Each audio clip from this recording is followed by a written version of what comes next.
welcome to NUFC Talk. Thank you for clicking on the video. Make sure you are subscribing. Jan, what do they need to do? Click the link to subscribe, like the video, share with your friends, enemies, Anybody. So take a minute, subscribe. There you go. Anyway, yeah, so it's been a busy week. Has. There's been 2 Newcastle games, 6 points. Yeah, massive. Which I think we predicted 4 points. We both said a win either way around and a draw. Absolute magic. Yeah, big week for Newcastle. Safe as houses. Oh, So it's too, if anything, too safe. is there such a thing as too safe? No, not on the beach yet. No, not quite, but dizzy heights of top 10. We're actually 9th in the Premier League as it currently stands, which I don't think any of us in our wildest dreams would have seen us at 9th. So now we're 9th position. I thought I'd bring a quiz on Jan because we did a quiz last week, the Eddie Howe quiz, which went down pretty well on social media on Twitter. So our Twitter handles are, if you want to get the pod direct, it's NUFC Talk Pod. Myself is Glenn _NUFC. And Yanis NUFC. TikTok is at NUFC Pod. Yeah. So yeah, it went down pretty well. Yanis, I decided to bring another quiz in for you, which linked in the position 9th to the famous Newcastle shirt, which is The number 9 shirt. the number 9 shirt. Oh no, yeah. this is what I should get right. I should get onto these. So let us know in the comments on YouTube. Let us know how you get on. So I'd be impressed, Jan, if you get all this right. Please play along. If you want to give Jan some stick for this, by all means, jump on board. Whoa, I haven't even failed yet. This give me a chance to fail first, mate. So you might want to write this down, Jan. Right, but the number 9 shirt has been worn by 10 players, 10 Newcastle players in the Premier League era. Right, okay. So the famous Newcastle number 9 shirt has been worn by 10 different players in the Premier League era. Can you name them all, mate? Right. So go on, shout them out as you're getting them, and I'll tick you them off, and I might even give you some clues along the way. So Newcastle number 9 shirt has been worn by 10 people since the Premier League started. Who are they? Shearer. So you got Shearer. So Alan Shearer was number 3. He wore from 96 to 06. Joe Linton. Joe Linton, yeah, he wore from 19 to 21. Wilson. Callum Wilson wore from 21 to 22. Martins. Yeah, so Martins was 06 to 09. Andy Cole. Andy Cole, yeah, 93 to 94. So he'd have been first. He was first, yeah. Did Ferdinand wear it and give it to Shearer? So yeah, Ferdinand was between 95 and... He gave it to Shearer and Shearer signed it up my 10, didn't he? Yeah. So you got number 1, you got number 2, you got number 3, you got number 4, you got number 9, you got number 10. So who's number 4? Number 4 was Martins. Really? Yeah, Was he that long? Was it? 06 to 09. So you're missing 2010 Hosselu? No. Rondon? 18 to 19. I thought he might be one of the tricky ones you wouldn't have got, mate. So Rondon. So how many have we got there? You got 3 left to get. You got 10 season 10 to 11. 11 to someone wore from 10 to 11. Someone wore from 11 to 16, and someone wore it 17 to. Andy Carroll. Andy Carroll, yeah. He wore it from 2010 to 2011. So you got 2 more to get, mate. Peter Lovenkrands never wore it, did he? No. Was he? Leon Best never wore it. No. So you got number 6 and number 7. Number 6 wore from. Demabar wore number 7, didn't he? Cisse went number 9? Yeah, so Cisse was 2011 to 2016. You've got 1 left to get. And I'll be honest, I kicked myself when I read this. I forgot that you wore the number 9 shirt. Alan Smith. It's from 2017 to 2018. 17-18. Yeah.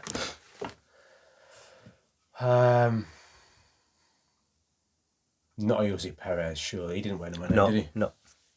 17-18. It's that year, isn't it? Perez. Yeah. Oh, crying out loud. So, want to give you some clues, but won't make it too easy. Let us know if you've got this, by the way. 2017, 2018, he's a 10th player. So you got 9 from 10, which is actually really good, mate. I didn't think you would have got Rondon. I thought he might be got away from you. So pre-Rondon, who wore the number 9? It's gonna. I'm trying to think who the manager was at that period of time. Was it Rafa? Rafa. Yeah. Who do we have playing up front under Rafa? I mean, people being shouting. Yeah, there's a forwards down with the. It's this guy who numpty. Do you need a clue? Premier League only. Damn, if he wouldn't have won the Premier League. He went. He was in the Championship, wasn't he? Yeah. Give you a clue. Go on, here's a clue. He played on Saturday. He played on Saturday. Yeah. Who for Newcastle? Aye. Not for the Red Lion. Who played on Saturday? Came off the bench. So we brought Richie on. We brought on Dwight Gale. Christ almighty, Dwight Gale, of course. Yeah, he did work, didn't he? Yeah, because I thought it was like just when we were in the Championship, but yeah, I almost had like a memory blank of that season too. So yeah, the 10 players who wore the number 9 shirt for Newcastle, you had Andy Cole, 93, 94. I still remember him getting sold. I know, devastating that. That's before the transfer window. I remember being sat in science class and my teacher, Mr. Lee, came in and told us that he'd gone to Man United for, was it 7 million plus Keith Gillespie? Yeah. Devastated. Ferdinand, 95, 96. Shearer, 96 to 06. Obafemi Martins, 06 to 09. Andy Carroll, 10 to 11. Cisse, 11 to 16. I didn't realise Cisse had it for that long. Yeah. Dwight Gale, 17, 18. Rondon, 18, 19. Joe Linton, 19, 21. And then Callum Wilson, 21, 22. Quite happy I did that. Pretty happy with that. Well done, mate. Pretty happy with that one. So, yeah, you redeemed yourself with the Eddie Howe quiz, so... That was a poor show in that. That was good, mate. Well done. Thank you, mate. Well done. Good quiz, that. Thanks. I try. In the heights of 9th. Yeah. So who'd have thunk that, eh? Oh, I went to the St James's on midweek. Yeah. Everyone I spoke to, everyone was super confident. The atmosphere was on fire. Yeah. And like, obviously we're a Newcastle YouTube channel, so we're going to be slightly biased, but I just thought for a midweek game, it's sold out. There's not many places you're going to go at a sold out midweek where the atmosphere is on fire. You can't get a ticket for love nor money. Outside the ground's on fire. We went to the Strawberry for a few beers beforehand. That place was buzzing. After the game, there was people dancing in the street. We came down past what's it called Beelum House. Like there's like someone had. Was the drummer still? Was he? He was before the game. There was like just some guy had like a speaker going. It was just quality. Yeah, absolutely class atmosphere. I think my voice is still recovering from midweek as well. It was just a great buzz, man. I think Miggy must have obviously watched the recent YouTube video in which you said he wasn't good enough. Get him sold. No quality, no end product. Well, mate, I had an absolute howler because I'd said that Miggy wasn't good enough and didn't score, and Joe Linton should stop. By the way, which has been right for 36 games. So. Yeah, so my law of averages wasn't bad. I've been right 37 over 38 times. Yeah. And my other bit of advice was Joe Linton should never shoot, and when he gets in the opposition third, just to hold the ball and pass it on. So what do I know? But yeah, what a goal, by the way, because the Palace game, I don't know, what was it like there? Was it sort of, did it feel it was like nip and tuck? Did it feel there wasn't a huge amount in it? They're a pretty good side, aren't they, Palace? Yeah, they're not bad. The difficult team to play against, I feel. The first half I thought we were definitely better. The second half probably edged towards them. But at the end of it came down to Bruno, that pass. Do you remember when Ericsson played it a few weeks ago? Yeah, for Brentford? The fader. Cut. Class. And to be fair, as much as like we've said Miggy hasn't had end product, myself I've said this too. Mm-hmm. He tussled with it. Was it Mitchell who's who's been flying this last couple of seasons, yeah. He's done well. So for Miggy is a slight player, like not having what we said, not much of a body strength, though. When he took his top off, he looked pretty well. He's shredded, but he's still with 6 stone, isn't he? Yeah, shredded for I was going to say 7 stone, so I'll give an extra stone now he scored. Maybe 8 stone. Yeah. Good. What a finish, though. Yeah. I mean, what a finish. That's right up there with the goals of the goal of the month. That's got to be right in the mix. Yeah, took his goal really well. And then lovely ball, lovely. Yeah, he has to earn the right to get the shot away, which I think he did really well there. Yeah, it wasn't a clear through. Like the ball was great, but he had to, like you said, he fought to get that shot away. And there's two parts of the game where Miggy's scored, and in the background, Maxie's like so Yeah, I was buzzing. going to say that same thing, yeah. Maxie's buzzing that he scored, and I can't remember if it's before or after that. Miggy nutmegs one of the players, and Maxie just stops dead and just salutes. Because I think Maxie is a bit of a sort of trick sort of pass, doesn't he? He like sort of flicks it with with each other foot between his legs, like to Miggy, and then Miggy like obviously nutmegs. But then Maxie also that meme which is done around on Sky, on Twitter, everything. He's just salsa dancing over the ball. But he's done like 6 step overs and moved nowhere. The defender hasn't even like flinched. He's Maxie's just sheer entertainment, isn't he? Yeah, box office. Plus, War Flags put a great display on.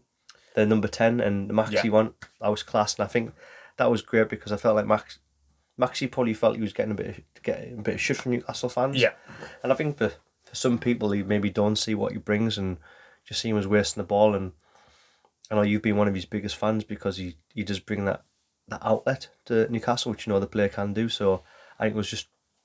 We'll probably get into it. We'll probably get into it more than against Norwich because I thought Maxie had a really good game. Yeah. But yeah, I forgot. I was kicking myself last pod because I didn't mention War Flags. How good have they become, by the way? Like it's like every game is like sensational, isn't it? It's incredible. Like so much effort. Like yeah, I think we could spend the next 10 minutes. I'm sure any Newcastle fan could spend like the next 10, 15, 20 minutes talking like how much effort, time. Love the fact it's all funded by fans. Mint. Knobheads have stopped taking the flags on as far as I'm aware. So yeah, class. But I don't think we should dive too much into Palace because it's it's nearly a week ago now, 5 or 6 days ago, and it's a big win though. Yeah, I think it's a really big win. Yeah, that game's a harder 3 points than Norwich, I think. Yeah, I agree. So Norwich, the biggest thing for me, which we could never have done for the last 18 months, is we made 4 changes and still looked really comfortable. I know it was Norwich away, but still it's a Premier League side, and some of the teams have gone to Norwich and struggled down there, like Man United included. Norwich, if you remember Norwich, not last season because they won the Championship, the season before, they battered us 3-0. Remember, like 4th game of the season, they battered us 3-0. Like didn't put you get a hat trick. Like you got a couple at least, but they absolutely battered us. No, 3-0. Was I saying 4-0 there? It was 3-0 they beat us. We got beat by Norwich as just a... Yeah, either way. So, and they're pretty much the same side, aren't they? So, yeah, I think it is Norwich away, but they are not totally awful. They have this really bad trait of not taking their chances. Yeah. And giving you chances, which I guess means you're a bad team. Yeah, but you know what I mean? When you watch it, they're not like crumbling around you. Mm-hmm. Although after the second half, it was a complete control. But starting lineup. So who came in and who was rested? So we brought in Willock, Lascelles, Longstaff, and Murphy. So you're looking there rested. There was Shah rested. Yeah. There was John Joe rested. We brought in Murphy on the wing for Miggy. Yeah. And then Woods took a seat, and Joe Linton went up top. That was quite surprising. So when I saw the starting lineup, my first thought was anger because I just transferred Fabian Schär into my dream team. So I was furious to see him not get a guaranteed cleanie. I'm still living by the rule: don't have Newcastle players in your fantasy football team. I've had Bruno for 3 weeks now. It might break next season for Bruno. If he's a good price, he could be like the 4.9 million I paid for him. Returns for days. Anyway, the one thing I was surprised at was I think I was probably more surprised at Wood because I thought Wood was going to play every minute because he's probably the one that there's no real flight replacement. Went with Joe Linton, probably is the same physical presence. Do you think Eddie's gone if he's become a worldly centre midfielder, what happens if he's become like a worldly centre forward? I'm not even playing him there. Yeah. Turns out he's scored 2 goals. Well, the funny thing is, I was more surprised when I saw Joe Linton and the team sheet. My immediate thought was false 9. Somehow false 9 and it'll be ASM up top. Yeah. That's what I thought. So we put on the group chat. Yeah, we chatted before and we thought Max was going to come in the false 9, which we've actually put on the Twitter poll before, haven't we? And I thought, and I wasn't sure whether that would be maybe Willock shifted out wide, keeping Joe in the centre because he's been so good there. I wasn't sure if it'd be Big Joe out wide, but it's ended up being Joe Linton is a forward and Maxie and Murphy off him. And I don't think it really worked for Joe Linton. Struggled to really get foot in the ball. I just don't know if it's just the change in position for him. One of the class things about Eddie Howe is he doesn't mind making changes. We mentioned this before in a few episodes where Newcastle managers have passed, which we don't need to dive into. Yeah. Hate making change from week to week or transfer window to transfer. Anyway, yeah, whereas Eddie realised 10, 15 minutes in, it's not working, switched Joe Linton out to wide left and stuck Maxi in that centre forward false 9 role. Yeah, I thought Maxi overall the game had a really good game. Do you think he is, sort of wider question, do you think he's moving the ball quicker than he has done if you think of him like Yes. even through Eddie Howe's tenure? Yeah, even like since this 6 weeks ago, he's Yeah. passing the ball more. He's passing the ball more and he's becoming if he can do that, if he can continue what he's got, one only worry has been output seems to have dried up. When he was going on runs and he was getting assists and goals, he was giving the ball away, but he was trying things that were getting him in those positions. Maybe that's. But then Newcastle's winning more games. No, I'm playing devil's advocate there because I think in reality he is often doubled up on. Often more players will come to impress him, so then he gets. No, I still think he brings that sort of fucking as Maxman, like stick two men on him straight away. Exactly. Like, Yeah. So which means that there's always frees up somebody else, brings space. But then even if a club ever goes right, we'll just leave one on him. Laughing, give the ball back to Steve Bruce with like give the ball to Maxi. That was the only tactic. Yeah. Yeah. No, I think he's. Loving seeing him be like more of a team player. I was delighted to see him properly, absolutely delighted for Miggy. I was like, that is, he does really. Like, people think that he's just here at the showboat and stuff, but in actual fact, like I think he comes across somebody he does care. Yeah, I thought he had broadly speaking, I thought he had a really good game. Norwich actually had a few chances as well early on, didn't he? Yeah, I think it's a story of Norwich's season. For like we spoke about this on the other pod we do. And yeah, I think they have been this way for most of the season. Every game I've seen them in over the last, especially since Dean Smith took over, they've been in the game. But especially 0-0, it always seems like 0-0. They've got chances. And when I mentioned Dean Smith, I forgot this. It's not even in my notes. So have you seen what Dean Smith's come out and said? So his interview said that Newcastle, I'm sure there's a few fans have seen this as well. Newcastle's spent 90 million. They're practically owned by a country. Oh yeah. Of course they're going to get better. Whereas in the Dean Smith reign of Villa, he spent 200 million. And yeah, it's nuts. They've spent so much money, Villa, under him. Like, it really is. Yeah, bizarre that. Yeah. Anyway, we're not gonna go on Smith's negativity. Let's go on the positives. Starred Bruno. He's looking like someone that can play that holding role, play the one that the long, like he can play the Shelby long ball, like quarterback role. He can play the box to box midfielder. His ball through for Murphy, like for his Murphy's chance. Yeah. The long ball. I actually thought I put this down as Bruno's best performance. I think we saw bits and pieces in when he's off the bench and stuff, and there were some lovely touches. The Wolves game was his first sort of coming of age Newcastle, where everyone's like, "Oh, this guy can play." Obviously, got his goals the other day, but I think Norwich aren't a great side, and they'll give him a bit of credit, but I think it's his best overall performance. We haven't even seen Bruno at his full capacity yet, because when he was in Lyon, I know it's a French league, but he's still playing with better players around him. When he's playing with Brazil, it's better players around him. But look, Newcastle, we have improved so much more. But give even just one more transfer window, getting better players around him. Yeah. He could walk into most midfields in the Premier League. I think there is maybe Man City would push. Yeah, but I don't. Yeah, if you went in that Man City midfield, you're just not going to look out of place. Yeah, I genuinely think that. I don't think he looks out. If he goes at Liverpool, where it's all high press and high intensity, he won't look out. He wins the ball back. He tackles He's got goals, assists. He can tackle. He can win the ball back. He can play a short pass, long pass. He's got a fucking magic hat. Like, what more do you want from him? He's always got time in the ball. Even under pressure, he's got time. And I think that's always the mark of a proper player. Like when they've got time on the ball. See, there's loads of stuff in the press comments in Real Madrid want Bruno. Like, obviously, we're not going to sell him. We don't need the money. How much do you read into that? Don't know. You don't know. I mean, Real Madrid still got the lure of playing for Real Madrid, by the way. Like, they can have all the money in the world, but... Bruno seems super happy, though, like, loving life. I love the fact that on Twitter, he keeps hounding his Brazilian mate. His name's just escaped as... Paqueta, where he's aye. Hounding him to go on there to join the. Yeah, I bet like Newcastle like, wait, stop doing that because we're not buying him. No, I think for me, it's his best all-round performance. When he give it a little bit of time, man, he's just got absolutely everything. Dan Burn nearly opened up his account as well. Front post, a flick header could have. You see them coasting all the time. Yeah, it was a fairly decent chance. That I think. Did he say his last goal? Because he was on Soccer AM Money with Ryan Fraser, doing Never Have I Ever. Yeah. And he said his last goal was for Wigan. Did he say? That's what I said. It was like 5 or 6 years ago. I was trying to figure out who was playing for. I'm sure he said it was.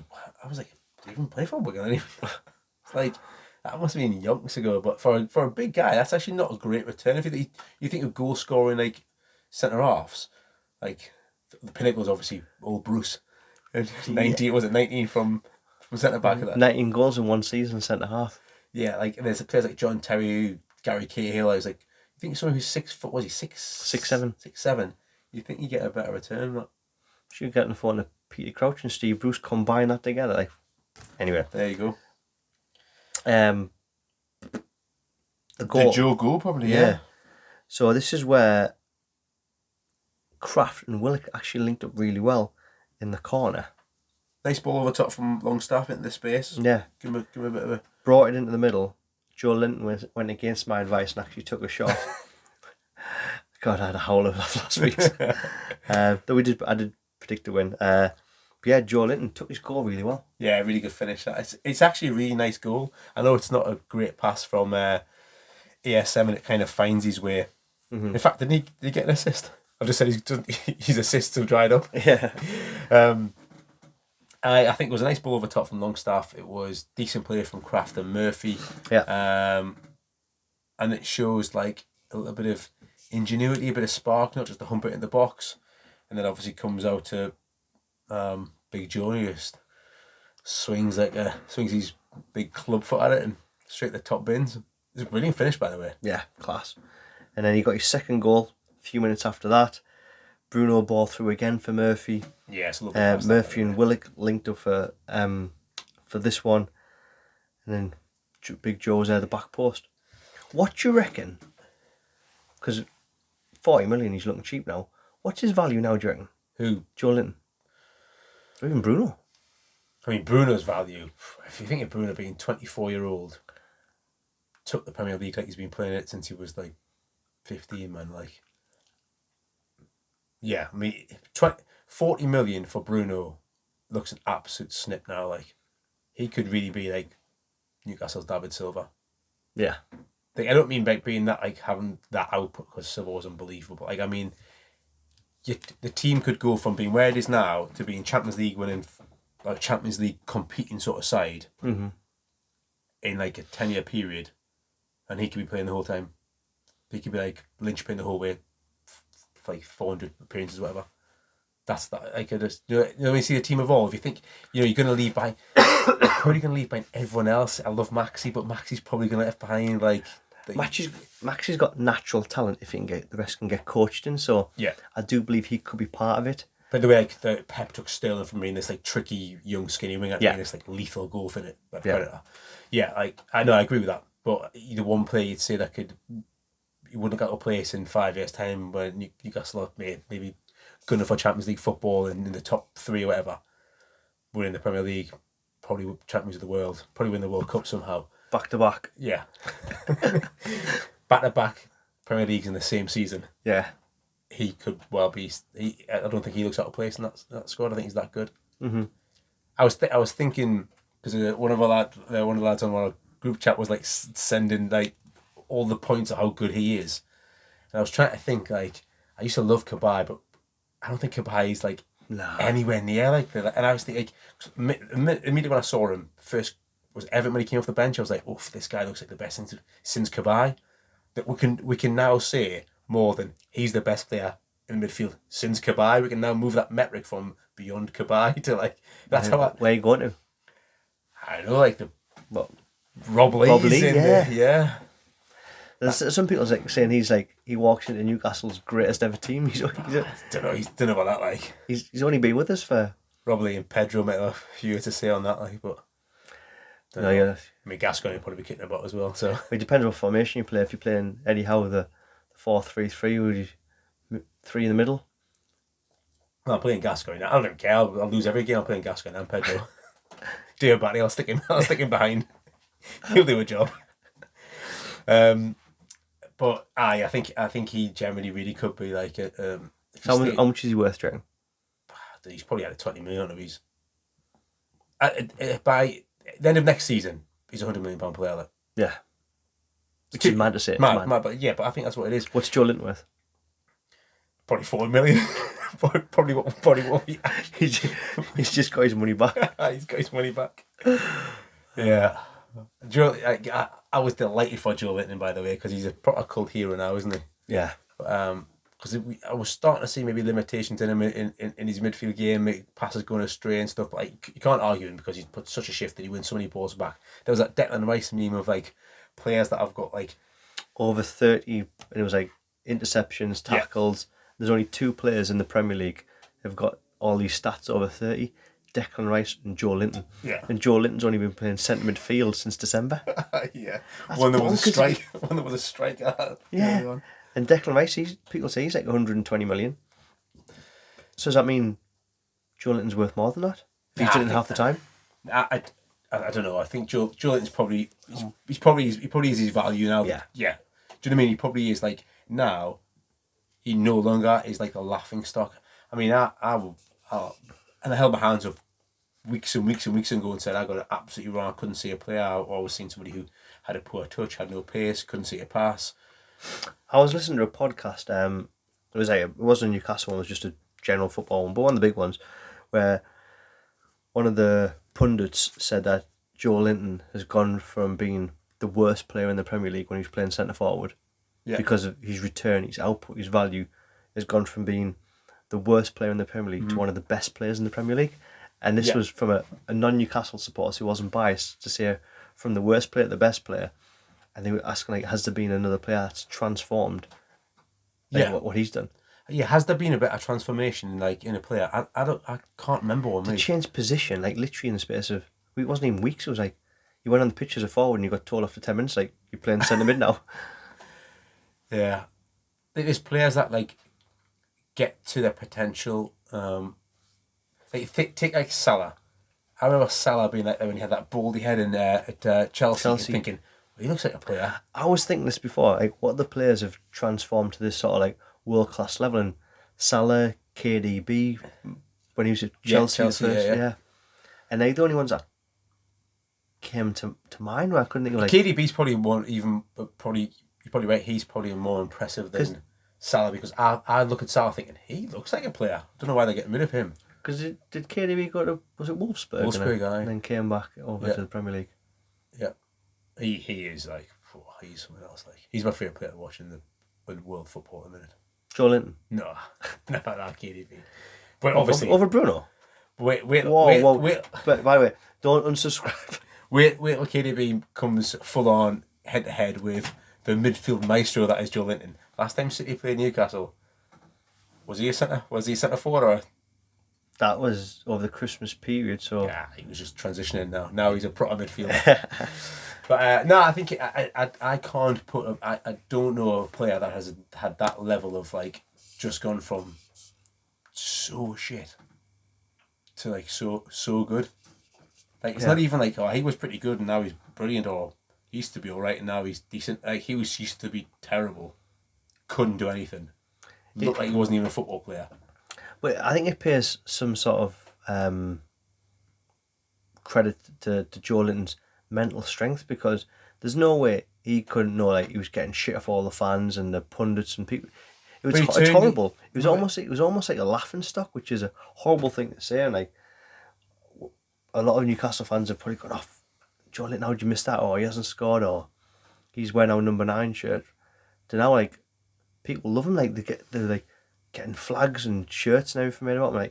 Like we Newcastle fans, we could literally spend hours talking about You're right though. He turned his comments off on Instagram.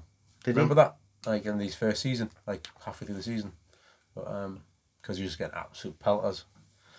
But yeah, but the change in him has been remarkable, and it just shows, I guess, like, you know, give people a bit of time. Yeah. Change your manager. Change your position. Yeah. And fingers crossed to be class. Yeah. So his second goal, is that a pass from Murphy, or is he shooting there and just kind of bobbles across, or is he? We'll give him the benefit of the doubt. It was a pass. He knew Big Joe was going to be there. Longstaff had a chance. Looked like he was trying to hit it too hard. Went over the bar. Yeah, there's a couple of chances. I think either side of the third goal. Longstaff, Almiron. That was late on. He hit the. Hang on, the Longstaff one was still the first half. We haven't got. Oh, was it? I've written them in the wrong order. I know we've got. It was such a good game where we actually had so many good chances and shots from outside the area. So after the Longstaff one, pretty much took away at half time, and then second half kicked off, and Norwich are playing out from the back, and Krul has an absolute howler. There's only one pass he can make, which I can't remember the Norwich defender it was, but there's only one player the ball can go, and if you watch the replay, Bruno's not actually even in the camera shot. Yeah, it's class. But he knows what's going to happen to it, and that little dink. The little chip was class. The point, if you even look at the Norwich fans, there's Norwich fans still getting their seats after half time behind the goal, and they're walking down the steps. The Newcastle player doing that, like, fucking hell, he can't even control the ball. Yeah. But now, like, he's that good. He uses that part of the ball just to. Yeah, the rest of you guys are. You need to control. Yeah. Come on, John Joe. Learn to control the ball with your studs. Only studs only from now on. And then I love the fact that Krul, bless him, is like. Those photos of like Krul pulling that face, and yeah, lasses on Twitter. I shared I pulled that face as well when I saw the goal. Yeah, well, Tim. But you know what? 3-0 down. We actually had some chances where Maxi had a shot from 20 yards out. Joe Linton had a shot from 25 yards out. Joe Linton was just trying to get his hat trick, wasn't he? Not fair enough. Yeah. We'll go for it. Willock had a couple of shots outside. Miggy could have scored it. Side net, yeah. It was one. He should have scored. Really, that was a chance. That. It was just one of them games where everybody wanted to get in the score sheet, and how long has it been since Newcastle has been that team where everyone's just wanting to score and having a pop from everywhere? It's class to see. And not just that, but also just like the control that we had in the game. Then it was just like it became really comfortable, and we actually looked like a really good side. Mm-hmm. Like we've looked like a really good side under Eddie Howe, but a lot of what we've done is we've looked great off the ball. We've looked really good in out of possession. We've made teams look worse than they are by how we've played out of possession. Whereas like at least for maybe 3 or 4 games, we haven't really been great with the ball. But because we've been so good off the ball and we're difficult to play against, we've still got wins. Whereas like against Norwich, we looked so good with the ball. Like as soon as the second goal went in, it was the Bruno show. Like everything, the way to pass for like even when he's like just feeding it, popping out to the right back or the left back, it's like perfect. They don't break stride. It's just. So, would you have any other centre midfielder over Bruno in the Premier League right now? Right now, anyone? Only because KDB's 30 or 31. So you'd have KDB over Bruno. Yeah, but the thing is with Bruno, it's like there are class midfielders across all the league, like who? Henderson. KDB. You'd have Henderson. No, I'm not saying that I'm saying there are class midfielders. Who else is where are all the good midfielders at Declan Rice? Fred McTominay. Conor Gallagher. Seriously, where are all the Phillips? Best? Nah, I think so there are like Firmino. Yeah. Fabinho, I always get mixed up. Fabinho, Jordan Henderson, definitely. Kante, Kovacic. You can't get regular staff for Chelsea. There are a bunch of players. The beauty of Bruno is that you've really no idea how far he can go. Like he's already brilliant. He already looks like he's in the top echelons of the midfielders in the league. Yeah. Definitely, like that's unquestionable. Is he like a KDB or like Newcastle's David Silva? No, he's definitely not. But the difference with him is like where can he get to?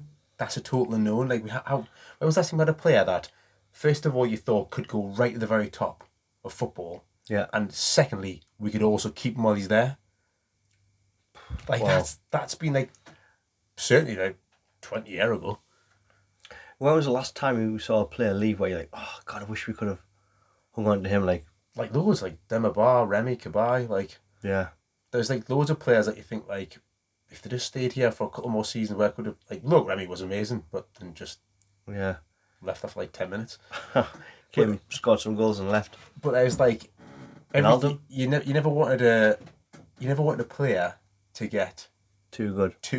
Because even like before like we even said like on our other podcast, which was a full Premier League one, which was run for quite a while, we almost liked the fact that St Maximin had some bad games that other clubs didn't realise he was decent in case he was like bought by them. Yeah, every time you watch him do something stupid, like and try and take on a player for the 5th time, you're like, well, that's why he plays for Newcastle, not like Chelsea. That's why Klopp keeps throwing that DVD in the bin. Exactly. So like, but now you're like, you look at Bruno and you think this guy could really get to like the top echelons of like. One of the lads on our group chat likened it to Modric. Yeah, and I think that's. He's not blessed with. He's got loads of energy, but he's not blessed with like a huge amount of pace. But he's got a natural ability to go past the player. He's never rushed. He's got his eye for a pass with a short, long pass. It's always available as well. By the way, always wants the ball. So here's a question. We've had this discussion a few times. Who can you most like Bruno to in terms of another type of player? His energy, his passing, his goal scoring ability, his diving headers.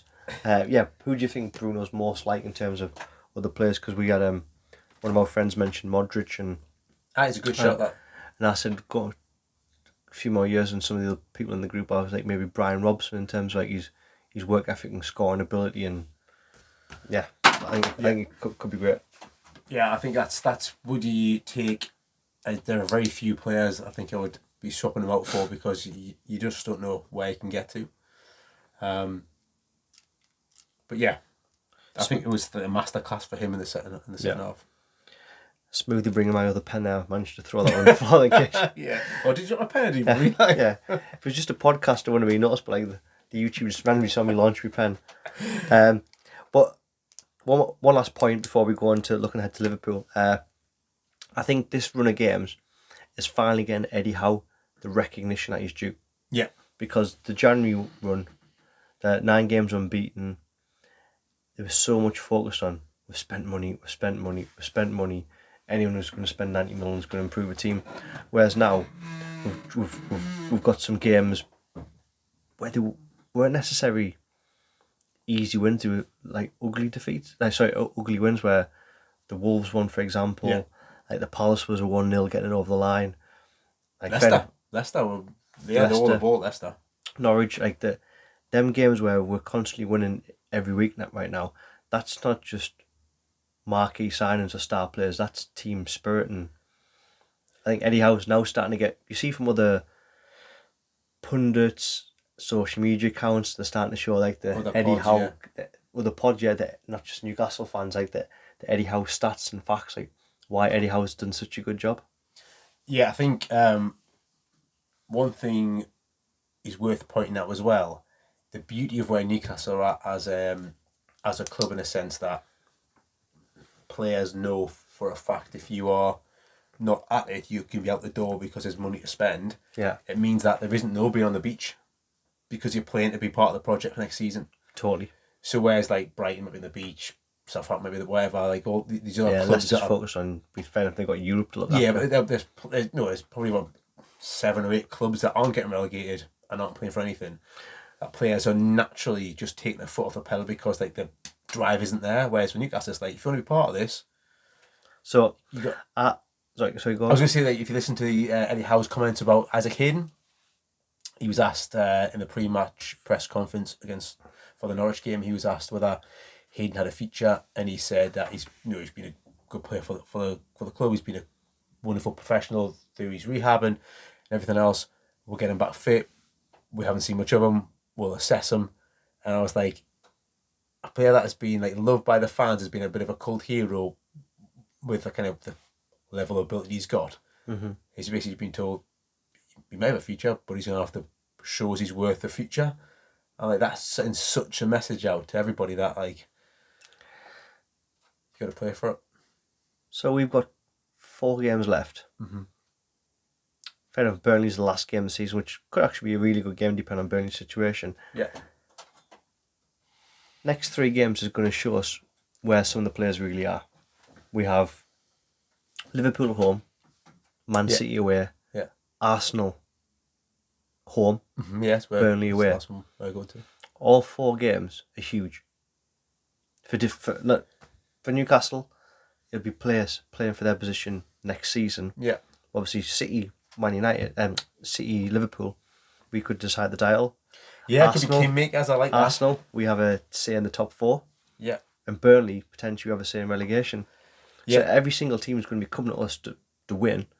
In terms of like the last 3 or 4 games, fair enough, there's been some dead ringers where they haven't necessarily had something to play for. I don't want to take anything away from, from the victories. 9 changes or whatever, and Leicester, Wolves, Palace, safe, Norwich are dead anywhere, like they're gone.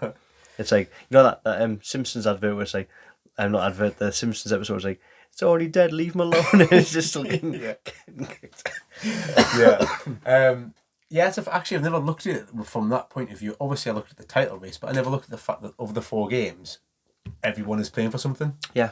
So that means that there is no, there's going to be no free ride for Newcastle in these last 4. So is that almost like another stroke of Eddie Howe potential genius, where his press conferences are players are still playing for their position in the squad next season? Yeah, I think that, and the players just not being daft, like they will understand that. We can replace any of us. Yeah, you've got to have. That's what the top tier of, like, not just football, they're just the top elite echelons of whatever business people are in. Like, if you don't perform for a period of time, you get replaced by someone that's going to perform, because there's always somebody knocking at the door to take the mantle. So, I think it plays into Newcastle in the season, carrying that momentum through the end of the season. Yeah, I think it's look, when we first saw the fixture list before, like even the whole Bruce, the takeover stuff happened, we looked at the fixtures at the end and thought, fucking hell, like we've got to be safe by that. We do. My gut was like, I do not want to be going to Burnley needing to win to stay up. Yeah, it's going to be horrible. Yeah. And by the way, Newcastle could easily get 3 points out of these last 4 games quite easily, because they are playing against. Yeah. I think they'll be playing against 3 of the top 4. So I do think Arsenal might sneak top, or at least 3 of the top 5. So let's talk about Liverpool. We won't talk too much about Arsenal. We'll leave that till 2 episodes time. Liverpool Saturday 12:30 kickoff at home. Liverpool are obviously a team in form. It's easy to say they're not favouring anybody. That's what Klopp's going to come out and say, and the players are going to say that. But nobody wants to come to St James's Park right now. Nah, I don't. Yeah, I don't. We've won 6 of the months there now. Yeah. 4 games in a row. Like, nobody wants to come to St James's Park wherever you are. Yeah, I think. Yeah, it's probably one of the venues that Klopp doesn't want to go, because Newcastle have got momentum, they've got that to play for. Like, they've got the fact that just all the stuff we mentioned about players need to play for their positions next season. But Liverpool are this juggernaut, aren't they? They are this juggernaut. I see Newcastle being in the game for a long time, and it could still easily be 2 or 3-0. I think Liverpool are. I mean, like, they are unbelievable. You can only dream of Newcastle being to that level at some point in the next few years, like, because they're just outrageous to watch. Like, I said this on the group chat when I watching the Everton game, that Everton were in the game the first half, but my message I was like, it only takes 15 minutes for Liverpool to blow any team in the world away. Literally any team in the world they can blow away. So, but I don't know. We got rewind to 3 shows ago, we predicted our results.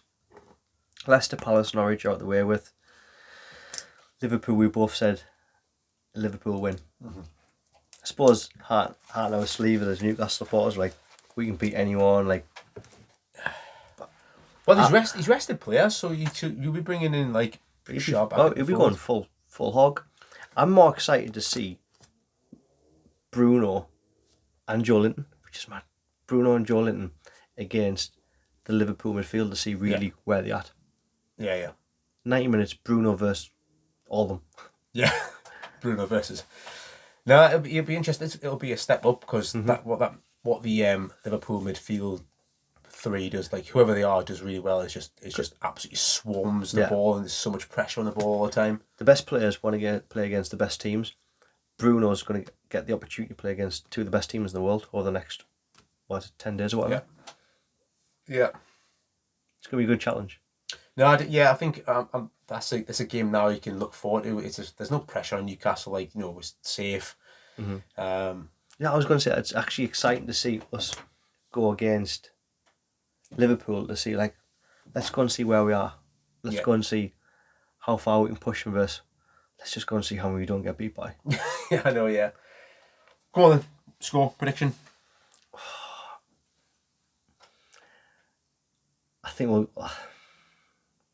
I still think we're going to get beat because we're still a team in transition. So I'm thinking maybe 2-1, 3-1 Liverpool. That's what I'm saying, I think. Yeah. What are you saying? I was going to say 3-1 Liverpool. I just think the only problem is as good as Newcastle going to be off the ball, I just think Chris Wood is not getting a kick out of Van Dijk and Matip, is he? Yeah. Like, he really isn't. Like, do you think maybe Eddie Howe tried to switch up the formation a little bit to see who... Ooh. Play Maxi in the false nine or play... Yeah, that'll be interesting. That would be interesting. Because he could start Miggy, St. Maximin, Murphy, and keep Joe Linton, obviously. In his natural habitat. His natural position in centre mid. Stamping around on Henderson and... Well, it's going to be interesting either way. But yeah, I think that wraps up mid, does it? Well, one last point. Go on, I want to... What does Eddie Howe have to do to be a serious contender for manager of the season? Okay. Newcastle. I won't do a Trippier point of the badge there. Newcastle badge off. Because of the turnaround they've had, which is ridiculous. No team's ever done it before. And let us know in the comments, whichever channel you're watching this on. As long as Klopp doesn't go and do the quadruple, Eddie Howe has to win manager of the year for me. Really? Yeah. You reckon? What about you? I think that whoever wins player of... Jesus Christ, man. Whoever wins the Premier League has had to beat the other one to win it, and it's because the other one is so good. Like, there's an argument to say they should... So if Klopp... Liverpool might get 90-odd points, 99, and still not win the league. That's how good Man City have had to be. But like, it's nearly perfection. But them two teams, like, that's just what they do. A manager transforms a team from what something is to where they are. Like, there's one of them stats which you brought out, like, over the last, 3 years, there's still only 1 point between them two. Yeah, exactly. So that's the level that they play to. Eddie Howe took over 6 points. 6 or 7 points. It was 14 games, 7 draws, 7 defeats. I think he'd taken over a team that couldn't defend, had no morale, everyone hated each other, the players didn't want to play there, the fans were fucking sick of everybody.